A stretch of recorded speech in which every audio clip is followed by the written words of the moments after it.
আসসালামু আলাইকুম রাহমাতুল্লাহ।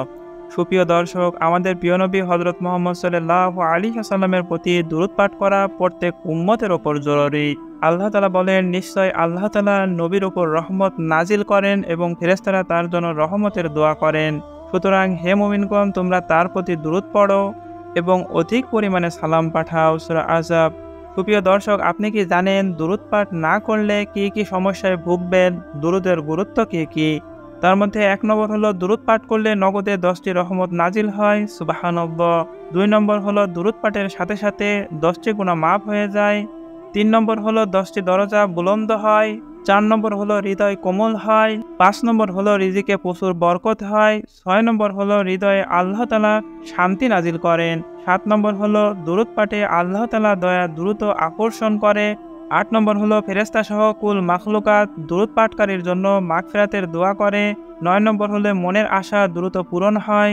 ১০ নম্বর হলো, দুরূদ পাঠকারীর নবীর শাফায়াত ভালোবাসায় জীবন ধন্য হয়। সুপ্রিয় দর্শক, আর যদি দুরূদ পাঠ না করেন তাহলে কয়েকটি সমস্যার কথা বলছি। ১ নম্বর হলো, দুরূদ পাঠ ব্যতীত আল্লাহর দরবারে কোনো ইবাদত গ্রহণযোগ্য হয় না। ২ নম্বর হলো, যে দোয়ার পূর্বে দুরূদ পাঠ করা হয় না সেই দোয়া কবুল হয় না। ৩ নম্বর হলো, যে ব্যক্তি জীবনে দুরূদ পাঠ করে না তার জীবন অভিশপ্ত। ৪ নম্বর হলো, যে ব্যক্তি বিশ্বনবীর ওপর দুরূদ পাঠ করে না সে আল্লাহ তাআলার নিকৃষ্ট প্রাণী। ৫ নম্বর হলো, যে ব্যক্তি দুরূদ পাঠ করে না সে নবীর শাফায়াত থেকে বঞ্চিত। ৬ নম্বর হলো, যে নবীর প্রতি দুরূদ পাঠ করে না সে পৃথিবীর সবচেয়ে কৃপণ নিন্দিত ব্যক্তি। ৭ নম্বর হলো, যে দুরূদ পাঠ করে না ফেরেশতারা তার প্রতি লানত বর্ষণ করেন। ৮ নম্বর হলো, যে দুরূদ পাঠ করে না আল্লাহ তাআলা তার দিক থেকে রহমতের নজর ফিরিয়ে নেন। ৯ নম্বর হলো, যে দুরূদ পাঠ করে না তার জীবনের রুজি রোজগার একদম বরকতশূন্য হয়ে যায়। ১০ নম্বর হলো, যে দুরূদ পড়ে না তার জীবন পাশবিক, সে লক্ষ্য থেকে বিচ্যুত হয়ে যায়। সুপ্রিয় দর্শক, আসুন আমরা দুরূদে ইব্রাহিমের অর্থসহ শিখে নিই। বিসমিল্লাহির রহমানির রহিম। আল্লাহুম্মা সাল্লি আলা মুহাম্মাদিন ওয়া আলা আলি মুহাম্মাদ কামা সাল্লাইতা আলা ইব্রাহিম ওয়া আলা আলি ইব্রাহিম ইন্নাকা হামিদুম মাজিদ। اللهم بارك على محمد وعلى آل محمد كما باركت على إبراهيم وعلى آل إبراهيم إنك حميد مجيد। অর্থ: হে আল্লাহ, তুমি হযরত মুহাম্মদ সাল্লাল্লাহু আলাইহি ওয়াসাল্লাম ও তার বংশধরের উপর রহমত বর্ষণ করো, যেমন তুমি হযরত ইব্রাহিম আলাইহি ওয়াসাল্লাম ও তার বংশধরের উপর রহমত বর্ষণ করেছেন। নিশ্চয় তুমি প্রশংসিত, গৌরব বর্ণিত।